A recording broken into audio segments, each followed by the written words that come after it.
계시면 장로님을, 집사님이 계시면 집사님을, 남편이 있으면 우리 남편을, 또 오랜만에 연애할 때처럼 이름을 불러줘도 좋겠죠.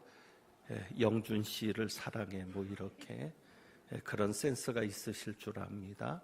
그래서 다음에 한번 잘 센스를 발휘하셔서 옆에 누가 앉아 있는지 얼굴도 좀 보고 인사도 하시면서 서로 축복하면 좋겠습니다. 국민일보에 새해 소망을 묻는 것에 대한 기사가 났습니다. 새해 소망이 무엇입니까? 라는 질문에 어떤 분이 이런 대답을 했는데 그 대답이 제 마음에 울림으로 다가왔습니다. 그분은 이런 대답을 합니다. 예수님을 좀 더 잘 믿었으면 좋겠고 행복했으면 좋겠습니다. 예수님을 좀 더 잘 믿었으면 좋겠다는 그 소망이 저에게는 감동이었습니다. 다들 자녀들 혹은 집안이 건강하도록 이런 것을 기원하는데 그분은 예수를 좀 더 잘 믿었으면 좋겠다라는 대답을 하니 감동이었습니다.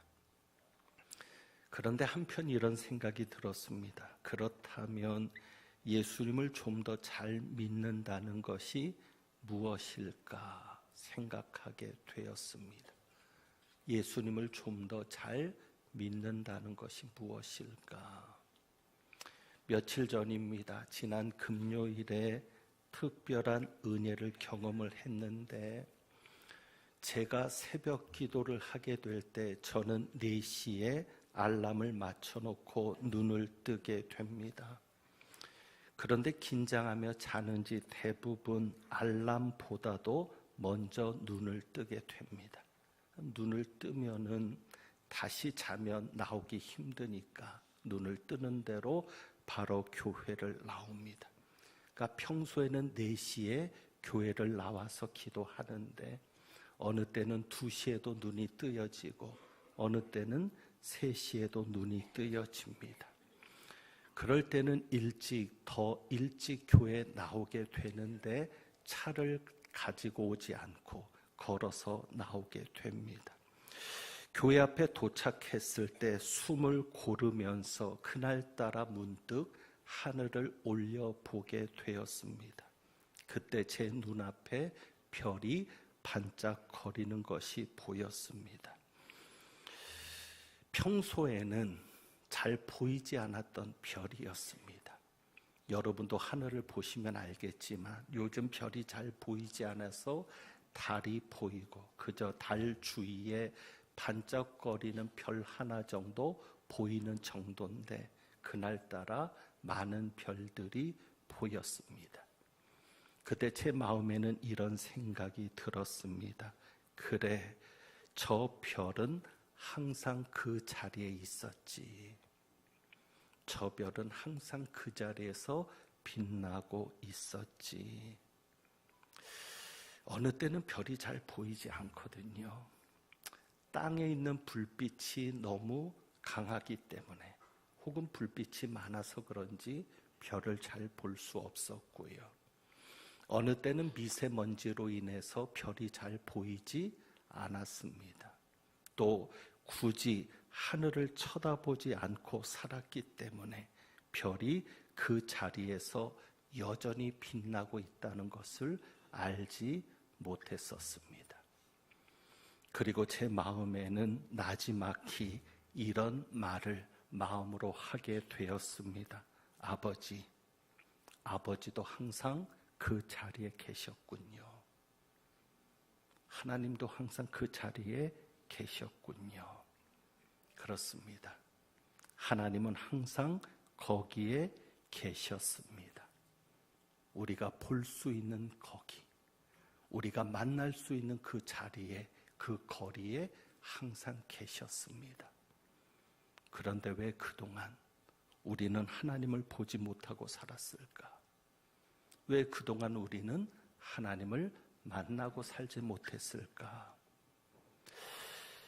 오늘 말씀 29절에 보면 하나님의 약속이 한 가지 나옵니다. 하나님이 분명히 약속을 하셨습니다.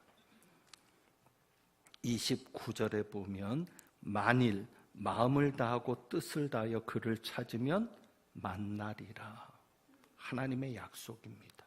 만일 마음을 다하고 뜻을 다하여 그를 찾으면 만나리라. 하나님을 만날 수 있다고 약속하셨는데 그렇다면 우리는 하나님을 만나고 살았습니까? 여러분은 하나님을 만나는 삶을 사셨습니까? 만약에 우리가 하나님을 만나지 못했다면 그 이유는 무엇이겠습니까? 분명히 하나님이 만나리라고 약속하셨는데 우리가 만나지 못했다면, 하나님을 보지 못하고 만나지 못하는 삶을 살았다면 그 이유는 무엇이겠습니까? 오늘 말씀에 따르면 하나님을 찾지 않았기 때문일 겁니다. 그를 찾으면 만나리라 그랬는데 우리가 그동안 하나님을 만난 적이 없다면 하나님을 찾지 않았기 때문일 겁니다. 만약에 하나님을 찾았어도 만나지 못했다면, 그렇다면 오늘 말씀에 따르면 마음을 다하고 뜻을 다하여 하나님을 찾지 않았기 때문에, 형식적으로 찾고 그저 수박 겉핥기식으로 하나님을 찾았지 마음을 다하고 뜻을 다해서 하나님을 찾지 않았기 때문에 하나님을 만나지 못했을 겁니다. 그래서 우리에게는 때로는 환난이 필요한지 모르겠습니다. 그래서 하나님께서는 때로 우리에게 환난을 겪게 하시는지 모르겠습니다. 왜? 하나님을 찾지 않으니까. 하나님을 찾으며 살지 않으니까. 오늘 주어진 말씀의 상황 속으로 한번 들어가 볼까요? 26절의 상황입니다. 26절의 상황에 들어가 보면 이런 말씀이거든요. 내가 오늘 천지를 불러 증거를 삼노니 너희가 요단을 건너가서 얻는 땅에서 속히 망할 것이라. 요단을 건너가서 망할 것이라고 말씀합니다. 그리고 26절에 보면 거기서 너희의 날이 길지 못하고 전멸될 것이라. 요단을 건너가면 무엇이죠? 가나안 땅입니다. 가나안 땅은 젖과 꿀이 흐르는 땅이고 약속의 땅입니다. 그런데 거기서 망했다? 젖과 꿀이 흐르고 약속이 있는 땅에서 망했다? 이런 표현이 가능할지도 모르겠습니다. 땅 짓고 헤엄칠 수 있는 그런 상황인데도 망했다? 전멸되었다? 그리고 27절에 가서 보시면 이런 상황입니다. 여호와께서 너희를 여러 민족 중에 흩으실 것이요. 민족 중에 흩은다. 이게 바로 난민이 되었다라는 얘기 아닙니까? 우리는 난민에 대한 특별한 그런 감각이나 인식이 없습니다. 왜? 우리는 난민이 아니니까. 그런데 지금 세계적으로 난민 문제가 심각하잖아요. 만약에 우리가 난민이 되었다. 그러면 우리는 자연스럽게 이런 생각이 들지 않겠습니까? 가나안 땅에서 망했습니다. 그리고 흩어지는 난민의 삶을 살아갑니다. 그러면 이런 생각이 들지 않겠습니까? 과연 하나님은 살아계시나? 하나님은 살아계실까? 하나님이 살아계신다면 왜 망해야 되지? 하나님이 살아계신다면 왜 내가 이렇게 고향을 잃고 이렇게 떠돌아 살면서 매일매일을 걱정하는 삶을 살아야 되지? 정말 하나님은 계실까? 이것을 우리가 좀 더 구체적인 상황에 대입해 볼까요? 좀 더 구체적인 상황으로 들어가 봅니다. 그것이 역대하 7장의 상황입니다. 역대하 7장은 솔로몬이 성전을 하나님 앞에 봉헌하고 헌당을 하는 거죠. 봉헌을 하고 하나님 앞에 기도한 다음에 하나님께서 솔로몬에게 기도의 응답으로 나타나셔서 말씀하시는 내용입니다. 역대하 7장 12절 13절에 보면 하나님께서 이런 말씀을 하시는데, 내가 이미 너의 기도를 듣고 이곳을 택하여 내게 제사는 성전을 삼았다. 하나님께서 솔로몬의 기도를 듣고 하시는 말씀이, 내가 이미 너의 기도를 들었다. 그리고 이곳을 택해서 제사하는 성전을 삼았다. 그렇게 말씀하시면서 세 가지 상황을 가정하십니다. 하나님께서 세 가지 상황을 가정하시는데, 첫 번째 상황은 뭐냐면 하늘을 닫고 비가 내리지 않는 상황입니다. 오늘 비가 오는 날이어서 참 감사합니다. 여러분은 불편했을지 모르지만 그동안 너무 가물었는데 오늘 비가 내리면 조금 해소도 되고 미세먼지도 해결이 되니까 감사할 일입니다. 그런데 비가 내리지 않는 상황입니다. 두 번째 상황은 뭐죠? 메뚜기들이 와서 곡식을 다 먹어치우는 상황입니다. 이제 추수할 것만 기다리는데 추수하기 직전에 메뚜기가 와서 곡식을 다 먹어버립니다. 1년 동안의 모든 수고가 헛수고가 되는 상황입니다. 그리고 세 번째로 이런 상황을 말씀합니다. 전염병이 유행하게 되는 상황입니다. 세 가지입니다. 비가 내리지 않고 메뚜기가 곡식을 다 먹어치우고 전염병이 창궐한 상황. 한마디로 말하면 죽을 수 있는 상황입니다. 죽을 것 같고 이대로 조금만 더 있다가는 다 죽을 수도 있는 상황입니다. 그럴 때 우리는 만약에 여러분이 이런 상황에 처해 있다면 어떻게 생각하겠습니까? 자, 하나님이 있다고 생각해야 됩니까? 하나님이 없다고 생각해야 됩니까? 내가 이런 상황을 만났을 때 하나님이 어디 있어? 하나님이 계시면 어떻게 내가 이런 일을 겪을 수 있어? 그렇게 말해야 합니까? 아니면 그래도 하나님이 계신다라고 여겨야 하는 것입니까? 그래도 하나님은 계시죠. 역대하 7장에 보면 그것을 말하는 거예요. 이 세 가지 상황이 누가 내리는 상황이에요? 하나님이 내리는 상황이에요. 그러니까 우리는 반대로 생각해야 되죠. 하나님이 계시면 어떻게 이런 일이 있을 수 있어? 그것이 아니라 하나님이 계시니까 이런 일이 생긴다라고 여겨야 합니다. 그래서 하나님이 이렇게 말씀하시는 거예요. 혹 내가 하늘을 닫고 비를 내리지 않거나 누가? 내가.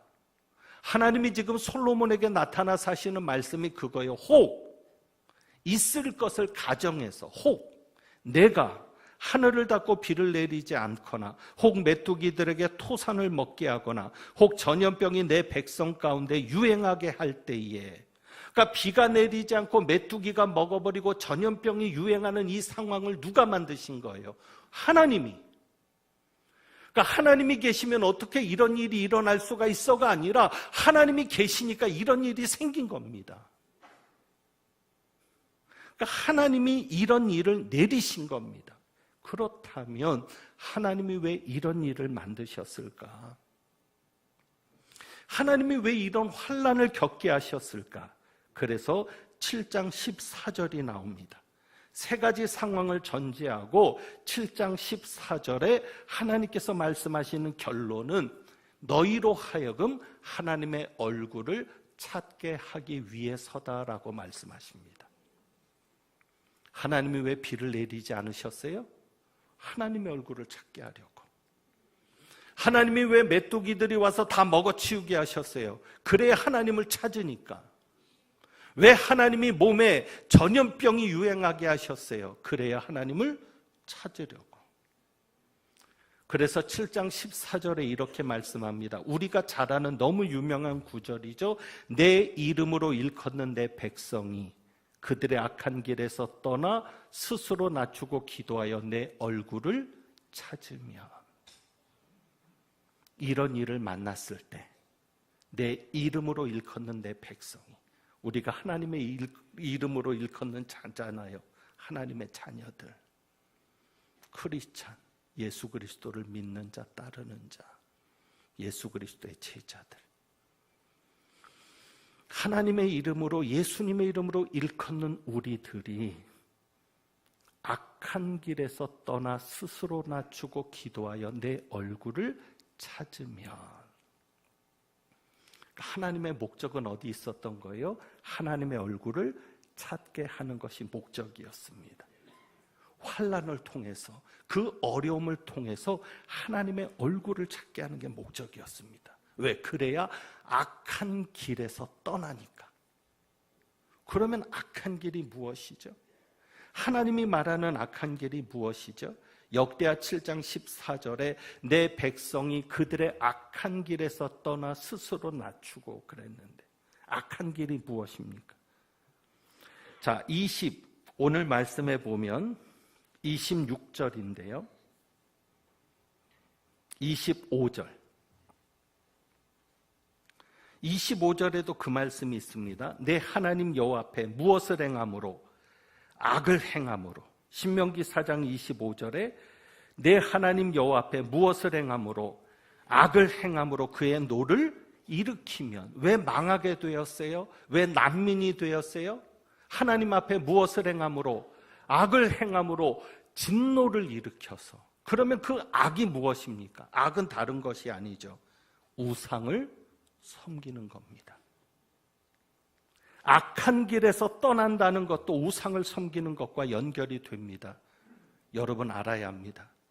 세상이 말하는 악과 하나님이 말씀하시는 악은 다릅니다. 하나님이 말씀하시는 악이 뭐예요? 하나님을 찾지 않고 사는 것이 악입니다. 하나님 없이도 살아가는 인생이 악한 인생입니다. 하나님 찾지 않고 사니까, 하나님 없이 사니까 하나님이 있어야 될 그 자리에 마귀가 세상을 갖다 놓는 거예요. 우상을 갖다 놓는 거예요. 여러분이 하나님을 찾지 않고 살면, 여러분이 하나님의 얼굴을 구하지 않고 살면, 여러분이 하나님 없이 살아가면 언젠가는 하나님이 있어야 될 자리에 우상이 앉아 있는 겁니다. 바로 그것이 악한 생활이죠. 그럴 때 하나님은 질투하시는 하나님이시거든요. 여러분을 너무 사랑해서 질투하시는 하나님이거든요. 우리 하나님은 자기만 바라봐 주기를 원하는데, 아내가 남편에게 원하는 것이 자기만 바라보게 하는 것처럼, 남편이 아내들에게 원하는 것이 나만 바라봐 주기를 원하는 것처럼, 우리 하나님도 그러기를 원하는데 하나님을 안 찾으니까, 하나님의 얼굴을 쳐다보지 않으니까, 그러니까 하나님이 환난을 통해서 자기 얼굴을 찾게 하시는 것입니다. 여러분, 우리는 늘 하나님의 얼굴을 찾는 자가 되어야 합니다. 하나님의 얼굴을 찾는 자가 될 때, 여러분이 하나님을 구하는 자가 될 때에 하나님께서 주시는 약속이 그것이었습니다. 역대하 7장 14절에 보면 내 얼굴을 찾으면 하신 다음에 내가 하늘에서 듣고 그들의 죄를 사고 땅을 고칠지라. 하나님을 찾으면 그때 하나님이 모든 죄를 사하겠다고, 그리고 너의 땅을 고치겠다고 말씀합니다. 그러므로 중요한 것은 하나님을 찾는 자가 되는 것이 중요합니다. 이제 우리가 하나님을 찾는 자가 되고자 할 때 중요하게 여겨야 될 것이 하나 있습니다. 오늘 말씀의 중심이 그것입니다. 우리가 하나님을 찾는 자가 될 때에 중요하게 여겨야 할 것, 그것이 무엇일까요? 여러분이 역대하 7장에서 보면 7장 14절과 15절이 연결되는 지점이 있습니다. 자, 역대하 7장이 어떤 배경에서 하나님이 말씀하신 것이죠? 역대하 7장이 솔로몬이 무엇을 세운 후에, 성전을 세운 후에 말씀하신 거거든요. 그러니까 하나님의 얼굴을 찾는 것이 무엇과 관련이 있죠? 성전과 관련이 있는 겁니다. 그래서 15절에 가면 하나님께서 이렇게 말씀합니다.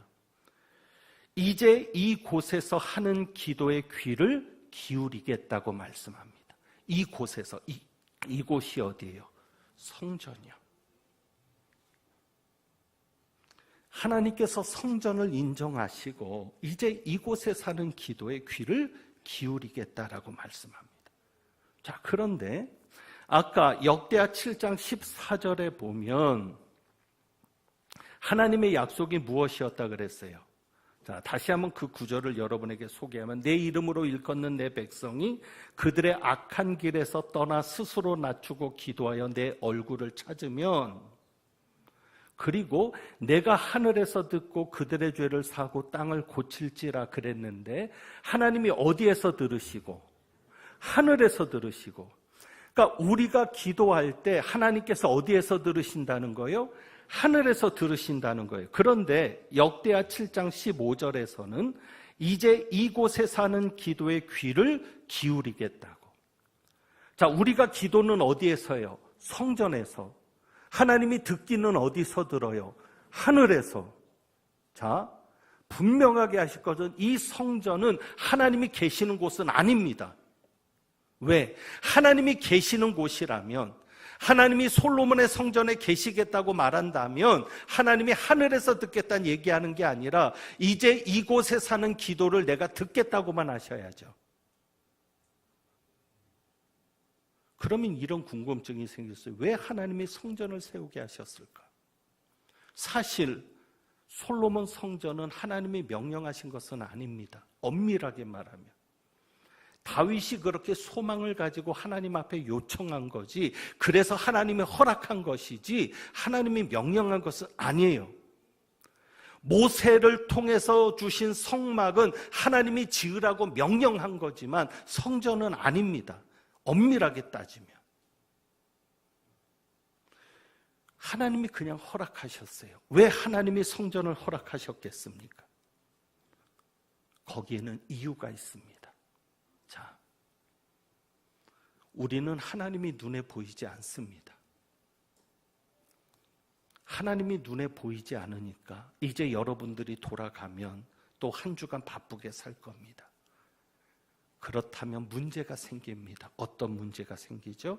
하나님을 잊어버리고 사는 겁니다. 이스라엘 백성들이 그런 겁니다. 하나님은 눈에 보이지 않는데 가나안 땅에서의 삶이 바쁘거든요. 그리고 가나안 땅에 들어가 보니까 눈에 보이는 것들이 우상이 보이는 겁니다. 하나님은 보이지 않는데 우상은 보이는 겁니다. 하나님은 보이지 않는데 세상은 보이는 겁니다. 그러다 보면 자연스럽게 누구를 잊어버리고 살게 돼요? 하나님을 잊어버리고 살게 되죠. 그래서 하나님이 성전을 세우게 하십니다. 성전을 세우는 목적은 하나입니다. 하나님을 기억하게 하는 겁니다. 아무리 바쁘더라도 만약에 그 바쁜 중에 힘든 일이 생겼을 때 눈을 들어보면 모든 백성들의 삶의 중심에는 무엇이 서 있어요? 성전이 서 있어요.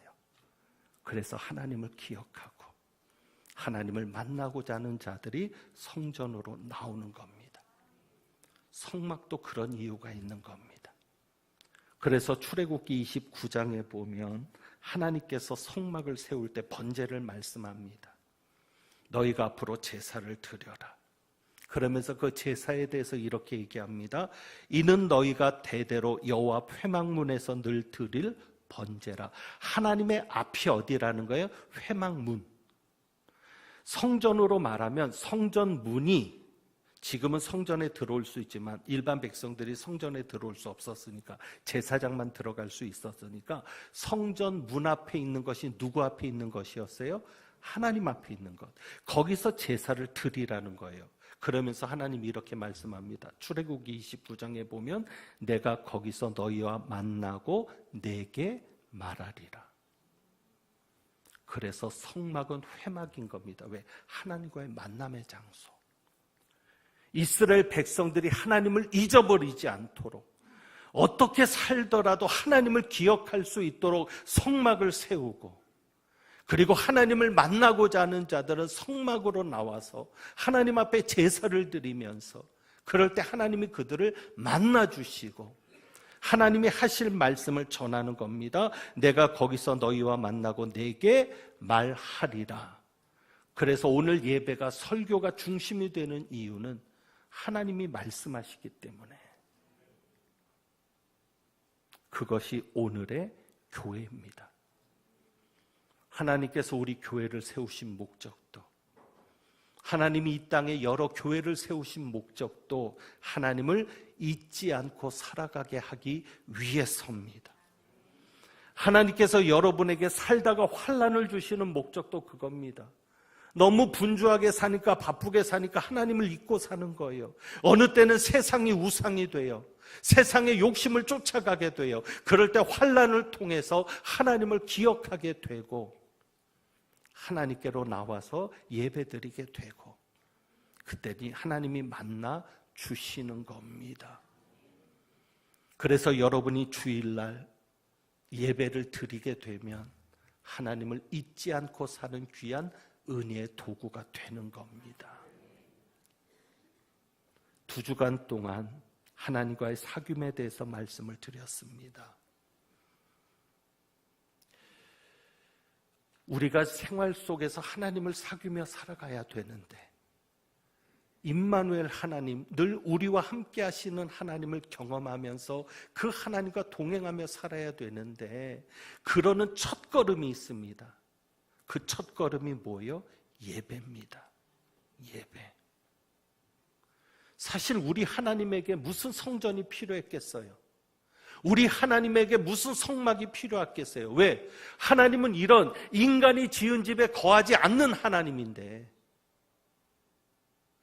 하나님은 우주를 성전 삼고 계시는 하나님인데 근데 왜 하나님에게 성전이 필요했고 성막이 필요했고 교회가 필요했겠어요? 왜? 우리 때문에. 눈에 보이는 이 건물을 통해서 하나님을 기억하게 하고 눈에 보이는 이 건물을 향해 나오면서 하나님을 찾게 하고 거기서 하나님이 만나주시고 그리고 하나님을 만난 그 은혜를 가지고 다시 세상에 나가서 하나님의 은혜와 능력으로 살고 그리고 또다시 나와서 하나님을 기억하고 찾고 만나고 말씀 듣고 그러므로 여러분이 2019년 하나님과의 사귐을 유지하며 살아가려면 올해는 예배에 헌신할 수 있기를 바랍니다. 정말 여러분이 한번 예배를 잘 드려보세요. 제가 설교 시작하면서 얘기했던 그분의 소원, 올 한 해는 예수님을 좀 더 잘 믿고 행복하고 싶다는 그 소원, 여러분이 예배를 잘 드리면 예수님을 잘 믿는 사람이 될 수 있습니다. 예배를 잘 드리면 믿음이 성장하거든요. 그리고 예배를 통해서 하나님을 만나니까 여러분이 예수님으로 인해서 행복한 자가 될 수 있습니다. 잊지 마십시오. 교회에 나와서 예배를 드리는 이 일이 하나님을 찾는 일이며 하나님을 만나는 일이며 하나님으로 인해 행복할 수 있는 비결이 될 것이니 2019년에는 예배에 성공하는 여러분들이 되시기를 축복합니다. 우리가 이 마음을 가지고 찬양